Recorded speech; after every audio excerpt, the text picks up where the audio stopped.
그동안 이 코로나 바이러스 때문에 함께 일요일 같이 지내지 못했죠. 그런데 그쪽에서만 이렇게 해도 재밌었죠? 네. 오늘 학부모님들이 몇 분 오신 거예요? 13분. 그렇고. 우리 학생들은 지금 몇 명이에요? 11명. 그렇구나. 반갑습니다. 이번에 오셔서 여기서 아마 서로 대화 시간이 갖자는 이야기를 들었어요. 좋았습니까? 오늘 서로 이야기하는 시간이? 아주 창조적인 그런 시간을 가졌을 거라고 생각합니다. 이 대화가 중요해요. 그런데 대화를 할 때 어떠한 태도와 자세로 하는가, 사실은 이게 중요하죠. 처음부터 이 대화를 할 때 내 자세가 어떤가에 따라서 전혀 다른 내용이 나눠질 수 있죠. 그건 많이 경험하는 거잖아요. 그런데 그러한 태도와 자세는 어디서 나오는가? 어디서 나오죠? 나의 생각에서 나오잖아요. 내가 나의 생각에 따라서 나의 태도와 자세가 달라집니다. 이번에 잠깐 서울에 다녀올 기회가 있었는데 가서 어떤 분을 만났어요. 만나서 이야기를 하는데 처음에는 뭐 그냥 이렇게 이야기를 이제 한참 하다 보니까 이 양반의 자세가 점점 달라지는 거예요. 그리고 태도가 달라지는 거예요. 그것은 이야기를 이렇게 진행하다 보니까 이 사람이 지금 누구를 만나고 있는가 하는 어떤 느낌이 이 사람한테 오기 시작한 것 같아요. 그러면서 정말 어떤 나도 모르게 지금 어떤 상대를 만나고 있는데 나도 모르게 이야기가 막 나가네? 이런 걸 경험했다고 그 다음날 이야기를 해요. 그러면서 이분이 고등학교 졸업하고 바로 취직을 했어요. 대학교를 못 가고. 그리고 그때서부터 이제 경험했던 여러 가지 이야기를 그냥 술술 털어놓는 거예요. 그런데 이야기를 들어보니까 완전히 소설 몇 권 쓸만한 그런 내용이 담겨 있어요. 대단히 하여튼 고생도 많았고 경험도 다양한 경험을 했고 도원님 친구였어요. 그분이. 경기 오고 나왔죠. 그런데 대학교를 못 가게 됐어요. 근데 항상 1등 했던 사람이에요. 얘 대학교를 못 갔어. 그리고 회사 취직했어. 그런데 그때서부터 이제 다양한 엄청난 경험을 해요. 그때 한 18, 9살 먹은 사람이 회사에 취직했다면 굉장히 어린 사람이 취직한 건데 그래서부터 당했던 그러한 이야기들 그리고 그 다음 결혼 생활 이야기 뭐 등등 그리고 최근까지 이야기 그냥 술술 털어놓는 거예요. 왜 그렇게 털어놓을 수 있었을까요? 그 양반이 그 다음날 그런 이야기를 해요. 저희가 이제 거기서 원래는 잘 생각이 없었는데 거기서 그 집에서 잤어요. 그런데 자기도 모르게 어떤 이야기들이 나온다. 자기는 그렇게 이야기를 많이 하는 사람이 아니래요. 특히 자기 이야기 하는 사람이 아니래요. 누가 앞에서든지 자기 이야기를 해본 적이 별로 없대요. 그런데 어떻게 그다음 술술 이야기가 자기도 모르게 나오더라는 거예요. 그건 왜 그랬을까요? 어떤 느낌이 있었겠지. 그래서 어떤 생각이 있었겠지. 여기에 처음으로 나의 모든 이야기를 있는 그대로 들어줄 사람을 만났어. 그러니까 자기 안에 있었던 아무에게도 이야기해보지 않았던 이야기가 술술 나오는 거예요. 그래서 이번에 서울 가서 하룻밤 자고 왔는데 이 사람을 만나기 위해서 갔었구나. 그리고 이 사람의 이야기를, 그 응어리진 이야기를, 가슴에 그렇게 응어리져 있던 이야기를 풀어내주기 위해서 갔구나 하는 생각이 들었어요. 그래서 우리의 대화할 때 자세와 태도가 굉장히 중요한 거죠. 그래서 내가 어떠한 태도로, 어떠한 자세로 임하느냐에 따라서 어떤 이야기가 나오느냐, 어떤 이야기를 서로 나누어지는가 하는 거가 달라져요. 그런데 많은 경우에 그동안 어떤 과거의 경험 때문에 어떤 생각이 있는 거죠. 너는 어때? 하는 것도 판단이 있는 거고. 그러다 보니까 거기서부터 출발하는 거예요. 그거가 어떤 자세와 태도를 결정하게 되고, 그러게 되면은 그 대화 내용이 그렇게 축소될 수밖에 없죠. 그 판단과 그 태도 속에서 나올 수 있는 대화 내용은 극히 제한될 수밖에 없는 그런 것이죠. 성경, 여러분 종교 있으세요? 아마 YMCA하고 관계 있는 분들이니까 대부분 아마 종교가 있으시다면 기독교라고 생각하는데, 혹시 기독교 아닌 다른 종교를 가지고 계신 분 계세요? 불교랄지. 오케이. 또 기독교이신 분들. 오케이. 이 성경 가장 첫 구절, 창세기 1장 1절에 그런 말씀이 나옵니다. 태초에 하나님이 하늘과 땅을 창조하시니라. 이게 하늘과 땅을 창조했다. 근데 이 말씀 내에 굉장히 중요한 내용이 담겨 있습니다. 모든 창조는 하나님뿐만 아니라 모든 창조는 하늘이 먼저 창조됩니다. 하늘이 창조되고 그에 따라서 땅이 창조됩니다. 하늘이라고 하는 것은 보이지 않는 차원에 있는 거예요. 보이지 않는 차원에서 이미 창조가 이루어지기 시작한다. 보이지 않는 차원이라고 하는 것은 뭐예요? 우리 생각, 느낌에서부터 먼저 창조가 이루어진다는 거예요.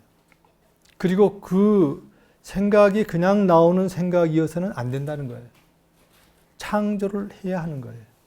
먼저 창조를 해야 하는 거예요. 어떤 집을 짓는다 할 때 그냥 집이 그냥 되는 거 아니잖아요.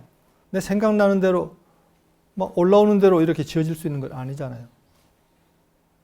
생각이 정리돼야 한다. 생각 속에서 창조가 이루어져야 한다. 어떤 집을 지을 것인가. 여러 가지 구체적인 그런 사실에 근거해서 생각이 창조가 돼야 하잖아요. 그게 마무리돼야 하잖아요. 그래서 그것이 하늘이에요. 보이지 않는 차원에서 이미 집이 지어진 거죠. 그러면 그 보이지 않는 차원에서 지어진 대로 드러난 차원, 땅은 드러난 차원입니다. 땅에서도 이루어져요. 그런데 우리가 많은 경우에 이 드러난 차원에 우리가 반응하고 응답하고 하는 것이 거의 습관화되어 있어요. 그래서 드러난 것을 붙잡고 화를 내고 또 따지고 하는 경우가 너무나 많아요. 여러분들 어때요? 그런 경험 아마 많이 하셨을 거예요. 그것은 무언가 드러난 차원이 원인이 되게, 그래서 새로운 것이 창조되게 나도 모르게 그렇게 하고 있는 거예요. 이미 드러난 차원 가지고 어떻게 따져보았댔자 이미 지나간 거 소용이 없어요. 그래서 모든 것은 보이지 않는 차원에서 먼저 창조를, 의식적인 창조를 해야 한다. 그 원불교에서 음부공사란 말을 쓰더군요. 음부공사란 말 들어보신 적 있는지 모르겠습니다. 음부공사. 그래서 그걸 찾아봤더니 거기에는 상당히 높은 차원의 이야기가 있더군요. 진리세계에서는 이루어지는 일, 현실세계에 나타날 중요한 일은 미리 음부공사로 결정된 후에야 현실세계에서 이루어진다고 합니다. 큰 성현의 출세라든지 그 성현이 출세하여 주재하게 될 큰 일은 진리세계에서 음부공사를 먼저 한 다음에 그 결정에 따르게 된다고 합니다. 그런데 이것은 그러한 큰 일만이 그런 건 아니에요. 아까 성경 이야기를 잠깐 했는데 성경에 인간은 창조자인 신을 닮은 존재로 창조되었다. 이런 말씀이 있죠. 그래서 우리는 닮은 존재, 창조자를 닮은 존재로 창조되어 있기 때문에 매 순간 창조와 관련된 어떤 것을 하고 있는 거예요. 우리의 생각, 느낌, 행동, 그리고 그것이 가져다주는 자세, 태도, 그걸로 무언가 끊임없이 창조를 하고 있는 거예요. 그런데 문제는 우리가 의식하지 못하고 있다는 거예요. 그래서 무의식적으로 또는 조건 반사적으로 무엇을 해요. 그런데 그것이 어떤 것을 창조를 해요.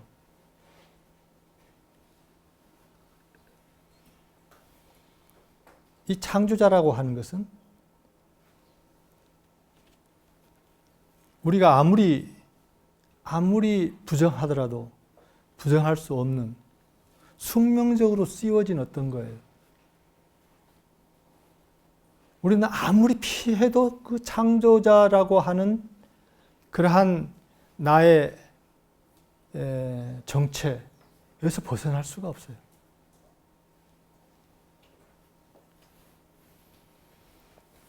그래서 지금 현재 나의 삶의 모습은 지금까지 내가 창조해 온 것의 총화라고 볼 수 있는 거예요.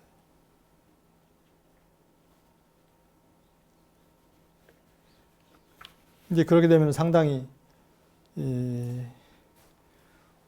어떻게 내 상황이 이렇고 내 집안이 이렇고 이렇게 해서 이렇게 어떤 내가 지금 이런 경험을 하고 있는데 이것이 어떻게 나의 책임이라는 것인가, 이런 생각을 할 수가 있죠.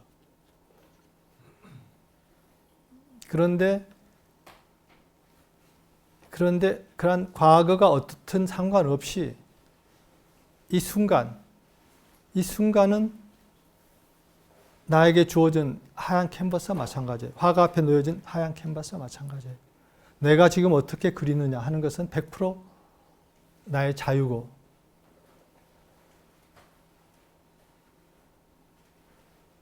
나의 의지에 달려있는 것이죠. 그래서 이 숙명적인 창조자다. 그래서 이 창조자로서의 운명이 버거울 수가 있어요. 그래서 이 창조자로서의 숙명을 벗어나고 싶어 할 수도 있는 거죠. 그래서 그러한 부분에 대해서 이 실존 철학자인 사르트르, 아마 학생들 사르트르라는 이름 들어봤어요? 사르트르는 좀 과거 상당히 이제 어떻게 보면 과거 지나간 사람이지요. 뭐 실존주의라고 하는 철학 사조가 지금 상당히 이제 지나간 사조이기 때문에 요즘 실존주의 세력들도 별로 안 나오고 아마 그럴 거예요. 그런데 지금 현재 여러 철학 사조에 엄청난 영향을 미친 사람이에요. 근데 그 사람이 그 숙명적으로 맡겨진 그러한 자유의지를 가진 창조자의 대한 그러한 이야기를 굉장히 재미있게 이렇게 풀어낸 것이 있어요. 우리가 숙명적으로 어쩔 수 없이 받아들여야 하는 어떠한 것에 대해서 그 부분 잠깐 제가 아마 이야기를 하고 넘어가도 괜찮을 것 같은데 간단히. 여기서 그는 던져진 존재라는 말을 써요. 우리 각자는 그 양반의 신을 부정해요. 그래서 우리 각자는 던져진 존재다. 그냥 그래서 던져져서 어디 나도 모르게 나의 의지하고 상관없이 이렇게 던져진 존재로서 어떤 길을 갈 것인가 하는 것은 전적으로 나에게 맡겨져 있다. 나는 자유로운 존재다. 해서 어떤 길을 찾아서 갑니다. 가는데 사물을 만나요. 거기서 이제 만나는 대상이 이제 사물. 사물을 만나면은 나의 뜻대로 그 사물을 어떻게든 취급할 수가 있어요.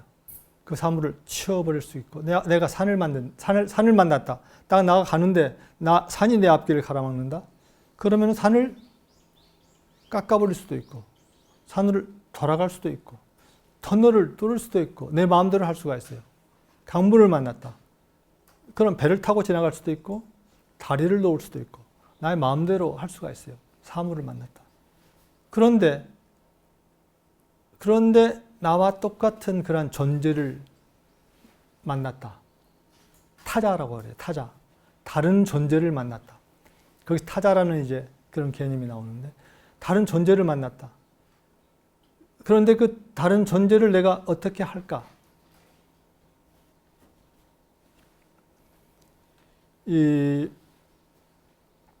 거기서 이제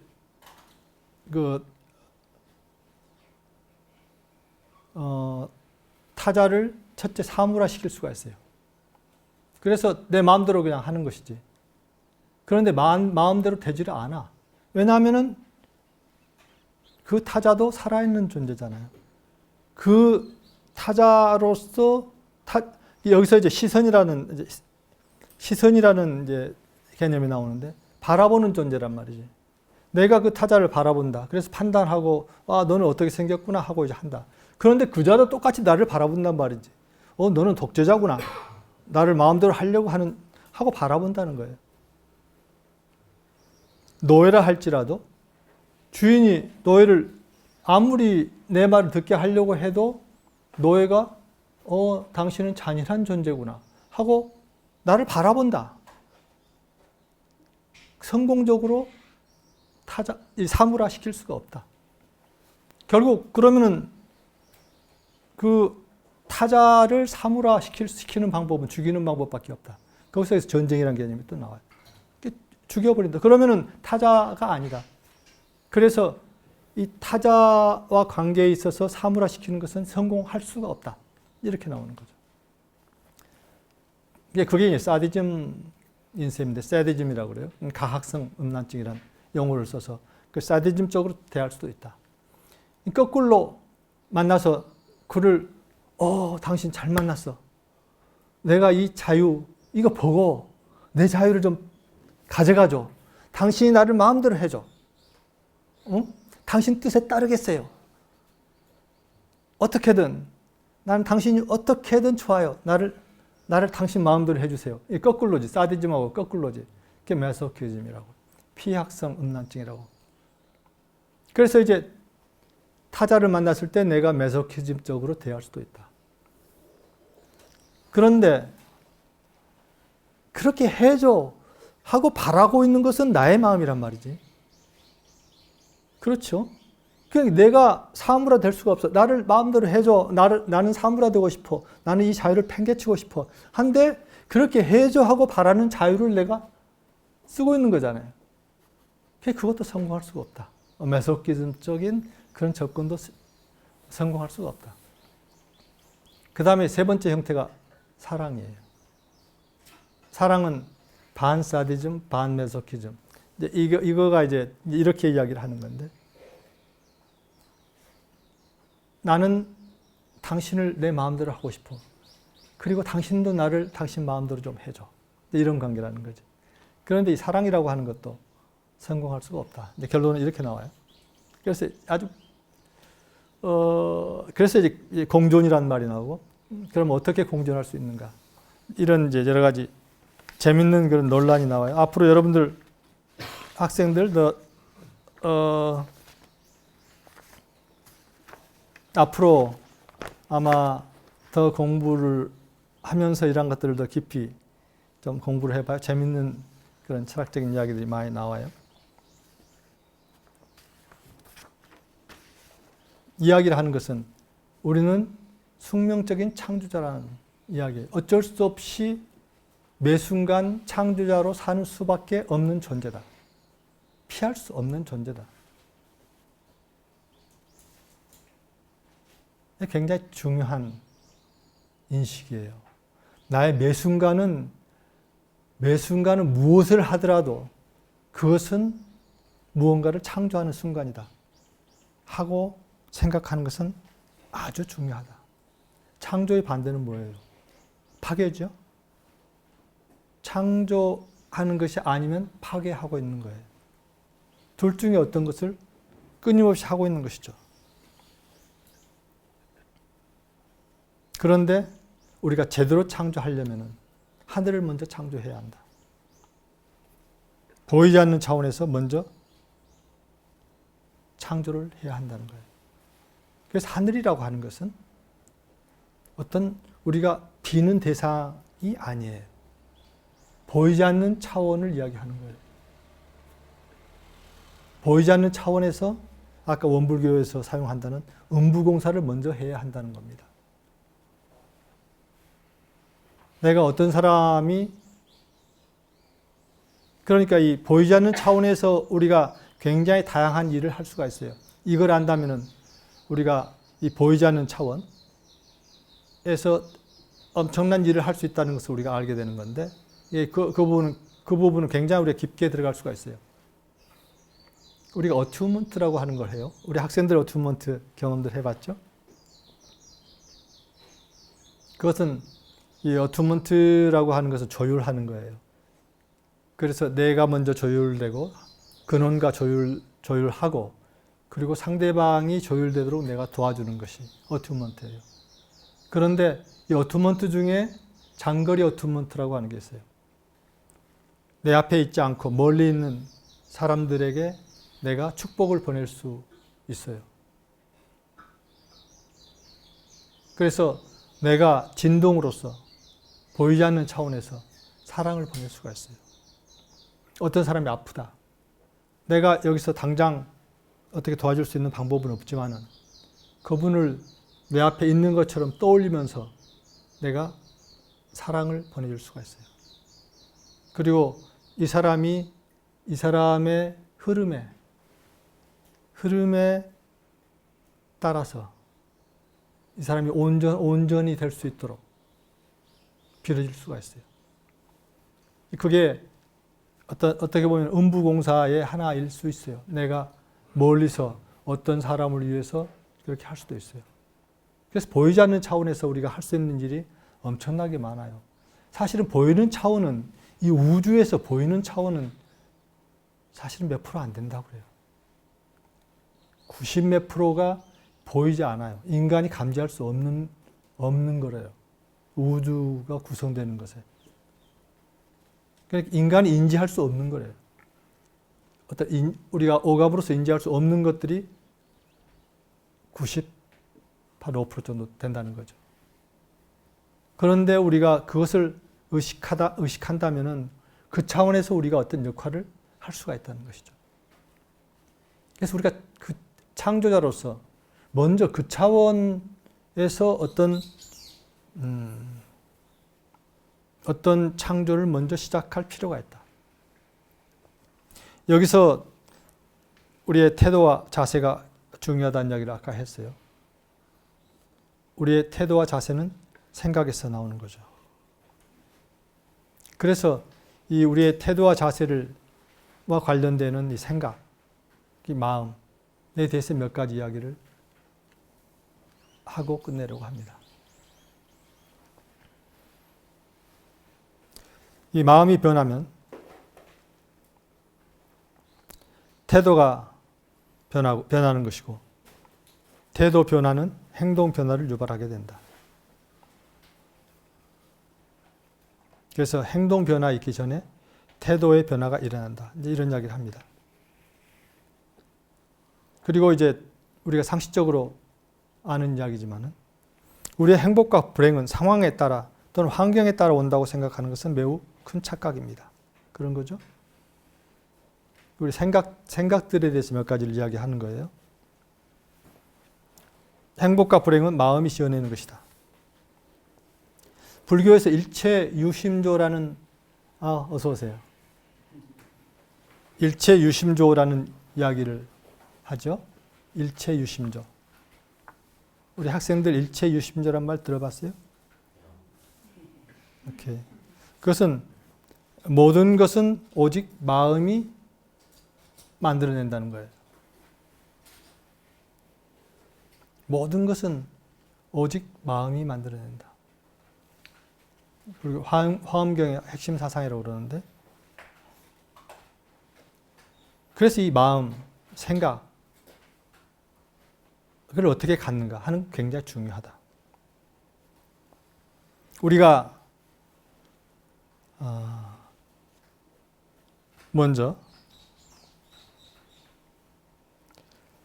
이건 아닌데 하는 어떠한 생각이 들 때가 있죠. 이건 아니잖아. 뭔가 아닌 것처럼 보인다고. 관계에 있어서도 그러잖아요. 아마 오늘 부모님들하고 이제 학생들하고 이렇게 어떤 대화를 하고 할 때도 우리 학생들이 부모님한테도 부모님에 대한 어떠한 것에 대해서 상당히 비판적인 그런 생각이 있을 수가 있고, 또 거꾸로도 있을 수 있고 그렇잖아요. 뭐 아닌데 하는 생각이 올라왔을 때 이것을 좀 다르게 볼 수가 있어요. 사실은 모든 것은 과정 중에 있어요. 모든 것이 딱 완전히 끝난 상태에 있질 않아요. 어떤 과정 중에 있다는 것을 인식하는 게 굉장히 중요해요. 그래서 아닌데 하고 보이는 것이 있다면은 그것도 어떤 과정 중에 있다고 볼 필요가 있는 거예요. 영어로 evil이라고 하는 게 악이에요. 우리가 evil이라고 하는 것, 하게 보이는 것, 이거 악인데 라고 보이는 것이 사실은 evil이 아니라 evil, E-V-O-L 영어로. 그건 evolution이란 말이에요. 진화 과정 속에 있는 것이다. 악이라고 보이는 것이 진화 과정 속에 있는 것이다. 성경에 선악과를 먹지 말라라는 대목이 나오죠. 그것은 선과 악을 악으로 판단하지 말라. 모든 것을 선과 악으로 판단하지 말라. 이 악이라는 것이 악이 당신이 생각하는 대로의 어떤 그런 피해야 한 또는 없애야 하는 어떤 그런 것이 아니다. 어떤 과정 중에 있는 것이다. 이 볼이다 하는 이야기나 마찬가지예요. 그래서 우리가 어떠한 그러한 상황을 볼 때 이게 아닌데 하는 그러한 느낌이 드는 어떤 상황을 만났을 때 그것이 이 볼이겠구나 라고 생각할 필요가 있는 거죠. 그러면 이제 우리가 여유를 줄 수가 있는 것이죠. 예를 들어서 우리가 이 과정 중에 있는 거, 그런 여러 가지 예가 있잖아요. 예를 들어서 우리가 어떤 집을 짓는다 할 때 집을 짓는 과정 중에 있는 것 같으면 엉망일 거 아니에요. 뭐 전선이 뭐 이영희 선생님 집을 오랫동안 지어보셨으니까 잘 아시겠지만 뭐 엉망인 거지요. 근데 그 상태에 누가 딱 와서 보고 이건 집이 아니잖아. 그건 좀 우습잖아요.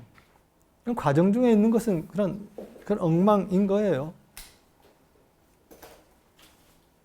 특히 우리 사춘기에 있는 학생들은 이 전두엽이 다시 더 재건축되고 있는 과정 중에 있어요.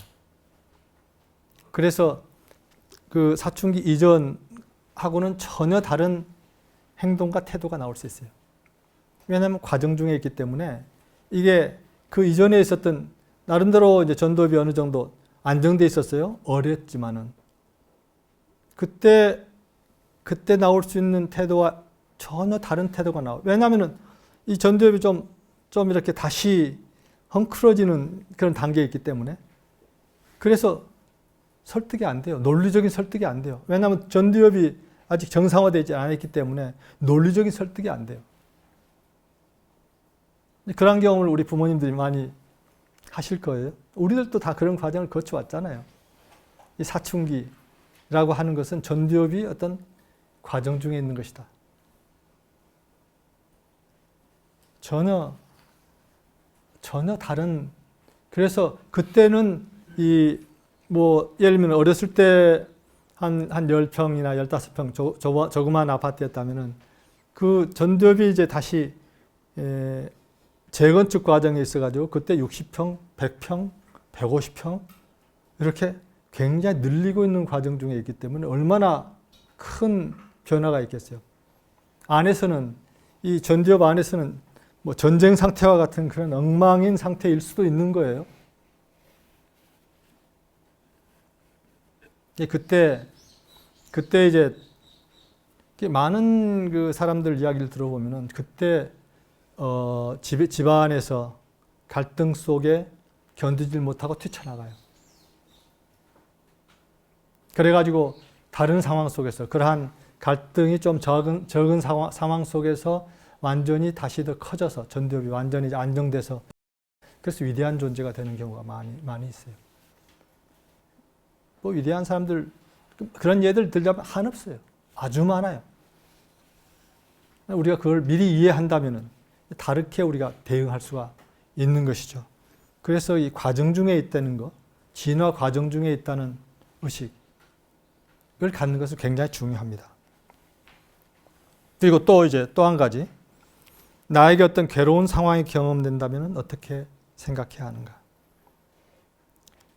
우리가 많은 괴로운 상황을 경험을 해요. 아마 지금까지도 아마 그런 경험을 하셨을 것이고, 그리고 그것이 끝이 아니죠. 앞으로도 많은 경험을 하실 거예요. 근데 그런 상황이 또 닥칠 때 어떻게 생각해야 할까? 이렇게 생각할 수가 있어요. 하늘이 나를 얼마나 사랑하길래 이렇게 나를 단련시키시나.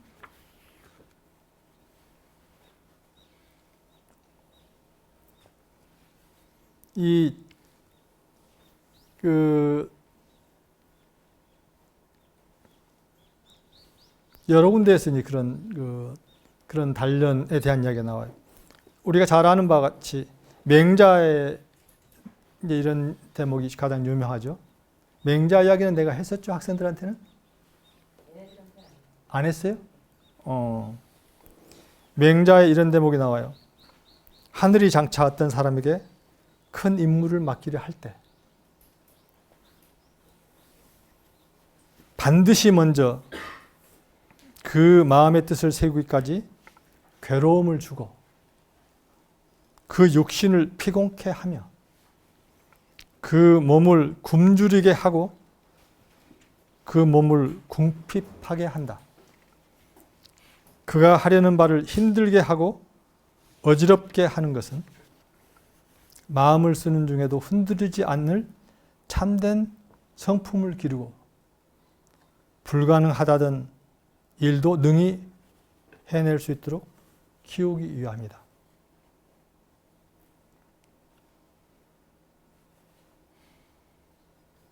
반드시 먼저 그 마음을 괴롭게 하고 그의 뼈를 수고롭게 하고 그의 몸을 굶주리고 궁핍하게 만들어서 그가 행하는 바를 어지럽게 한다는 거예요.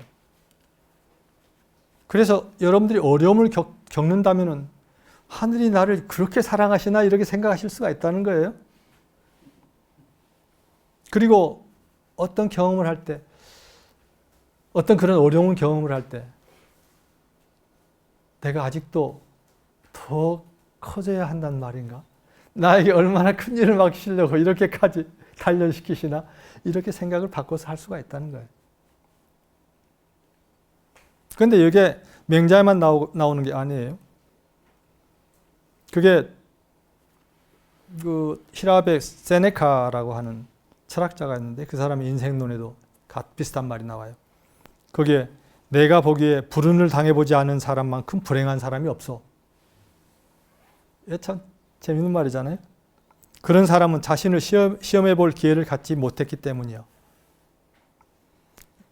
그리고 이게 중요한 건데 신들에게 그는 그의 운명을 극복할 자격이 없는 것으로 보였을 뿐이요. 신은 자신이 인정하고 사랑하는 사람들을 단련시키고 시험하고 훈련시키는 것이요. 여러분들이 어려움을 당했을 때 이것은 하늘이 또는 신이 나를 훈련시키는 것이구나 하고 받아들일 때 내가 전혀 다르게 그 상황을 볼 수가 있다는 거예요. 그러한 경험을 나를 최대한 단련시키는 경험으로 내가 받아들일 수 있다는 거죠.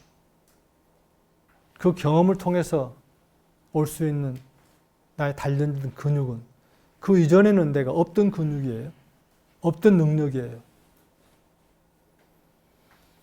우리가 그런 어려움을 당해보지 않은 사람은 이 세네카 이야기대로 불행한 사람이에요. 그런 사람들은 이해력이 좁아요. 많은 경우에. 물론 예외적인 사람도 있겠지만 이렇게 접해보면 정말 이해력이 아주 좁은 사람들이 있잖아요. 주변에. 성경에도 그런 비슷한 말이 나와요. 그래서 이 시련을 겪는다는 것은 축복이다. 이렇게 받아들이세요.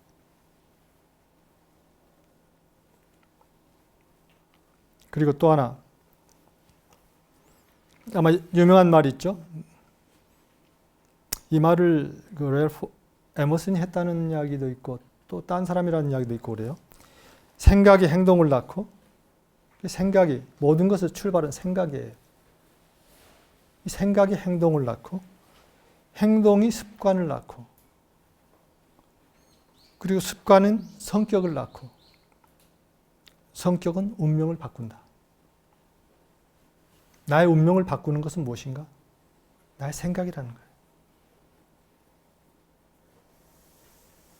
그래서 나의 생각을 어떻게 가져야 하는가? 긍정적인 생각. 긍정적인 모든 것을 긍정적으로 봐야 한다. 모든 것을 어떤 상황 속에서도 모든 상황 속에 기회가 있다. 그래서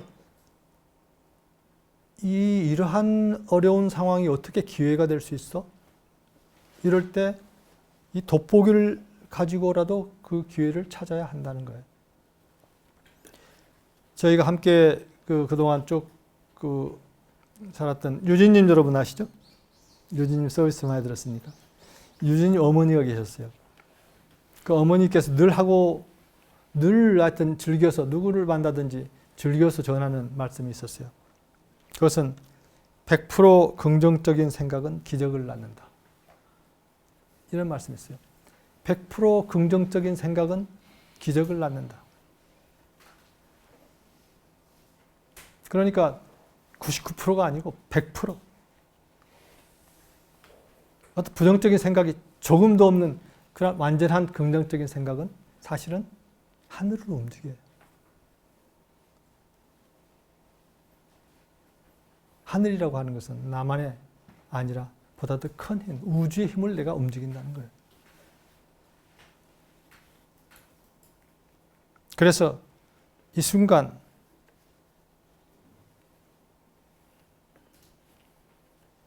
내가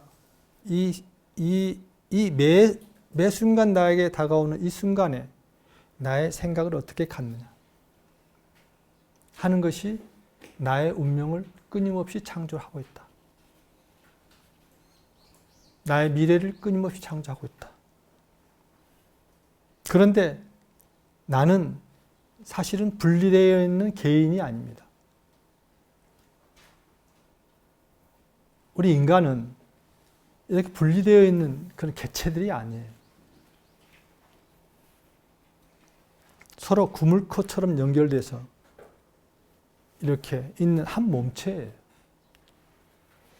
그래서 나의 태도, 나의 생각이 나만의 운명을 바꾸는 것이 아니라 우리의 운명을 바꿔요. 함께하는 우리의 운명을 바꿔요. 그 우리가 얼마나 크든지. 우리라면 가족일 수도 있고, 좀 더 커면 사회일 수도 있고, 국가일 수도 있고, 인류일 수도 있어요. 나의 생각이 인류의 운명을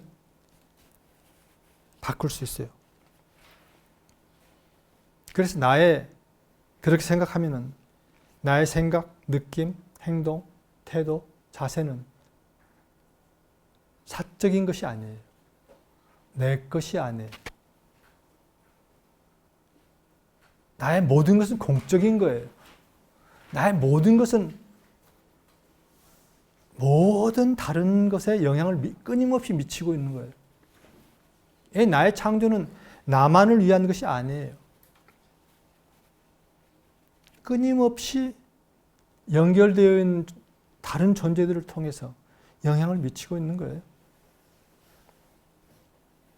그래서 우리 각자는 작은 존재가 아니에요. 아까 성경에 나왔듯이 신을 닮은 위대한 존재예요.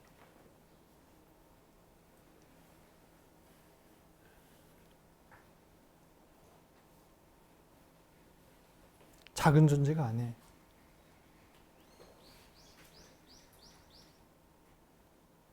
작게 만드는 것은 나의 생각이에요.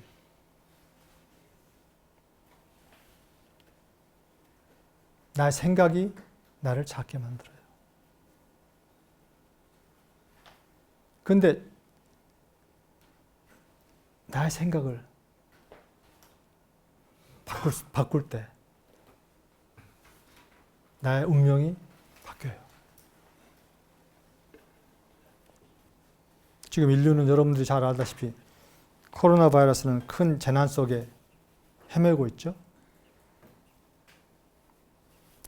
백신을 통해서 이 문제가 해결될 것이라고 기대하고 있으나 이것은 이러한 상황을 가져온 근본적인 그 원인을 생각하지 않고 그 현상만을 가지고 어떻게 하고 있는 거예요. 하늘을 다루는 게 아니에요. 이 땅만을 가지고 어떻게 해보려고 하는 거예요. 그렇게 가지고는 이 문제를 해결하고 넘어갈 수가 없어요. 이 근본적인 원인을 바꾸지 않고서는 새로운 길을 열 수가 없는 거죠. 저는 개인적으로 그전에도 이야기했지만은 이 인류의 문명에 굉장히 큰 전환기에 와 있다고 생각해요. 이 엄청난 전환기라고 생각해요. 그냥 2000년 문명의 전환기가 아니라고 생각해요. 물론 짧게는 이 기술 문명,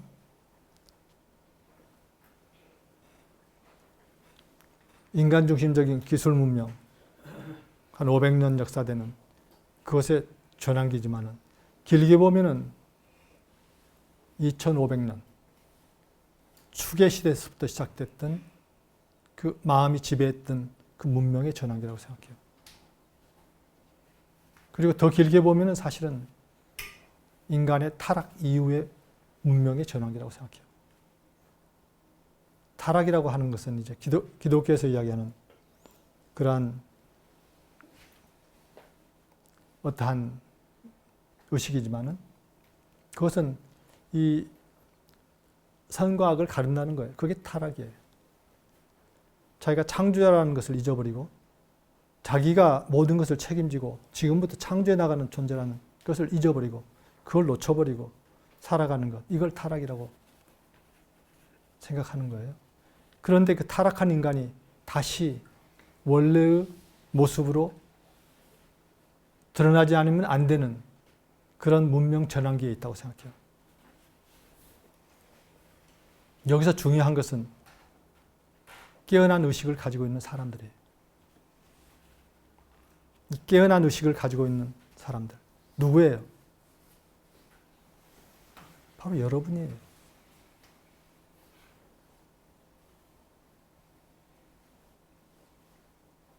여러분이 인류의 앞날에 책임자들이에요. 먼저 개인적으로 나 자신을 제대로 창조해 나가면서 그것이 우리를 창조해 나가는 데 도움이 되는 것을 느끼면서 그것이 바로 내 있는 자리에서 그게 작은 자리가 아니에요. 보통 사람들은 이렇게 작은 역할을 하고 있는 내가 무슨 힘이 있다고 이렇게 생각해요. 근데 그렇지 않아요. 여러분들의 의식이 어떻게 서느냐에 따라서 인류의 운명을 좌우할 수 있는 그 역할을 할 수가 있어요.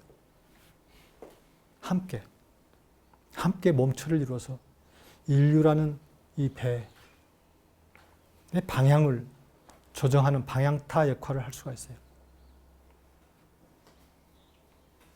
이 방향타는 엄청난 압력을 받는 곳이에요. 방향을 바꾸기 위해서는 엄청난 이 물의 압력을 받아요. 여러분들이 만약 어떤 시련을 경험해 왔다면, 그리고 경험하고 있다면, 어려움을 경험하고 있다면 그 압력을 이겨낼 수 있는 근육을 단련하기 위한 그러한 경험이라고 받아들이세요.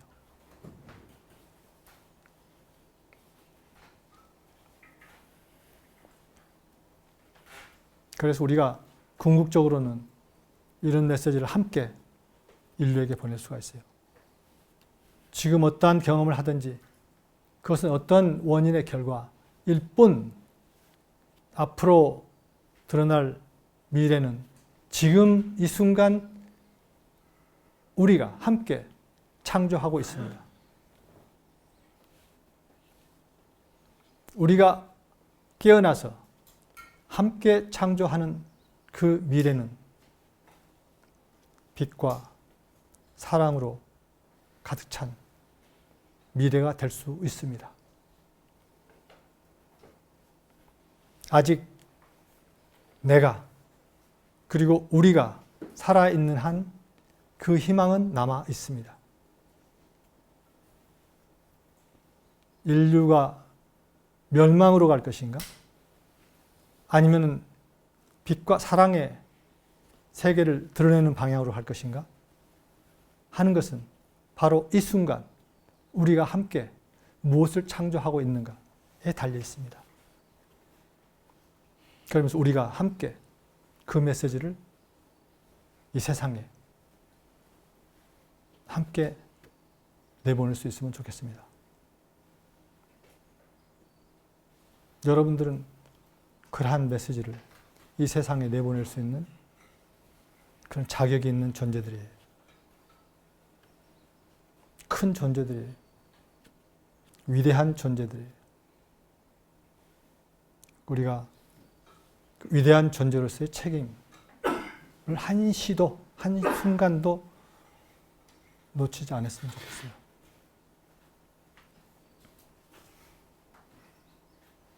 제 말씀을 여기서 마치겠습니다.